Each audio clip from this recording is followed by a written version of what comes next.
Right, hi guys.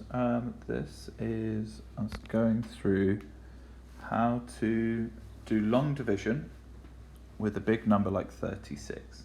So the first idea is we are going to write down as many multiples of 36 as we can.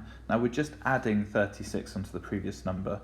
I'm going to stop after 5, but I might find I need to continue beyond there a little bit later. The first question I ask myself, and this is like the first step, is how many times does 36 go into, and we're going to look at the first digits that we go along, just like standard division.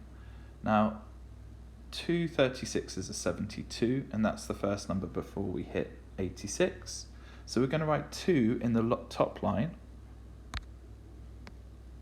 and 72 under 86.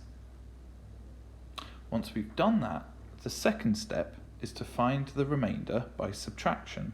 So we subtract 72 from 86, and the remainder is 14. The third step is to pull down the next digit from the number we are dividing, and the next digit in this case is going to be this one here, 4. So we're going to pull 4 down and create the number 144. And we stop and we go back to step 1.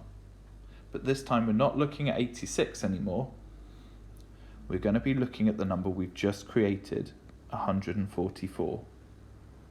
How many times does 36 go into 144? Well, we go back to our times table and we have a look. And as it happens, 144 is exactly there. So we're going to choose 4 is the number that goes onto the top line, and we write down 144. We do a subtraction to find the remainder.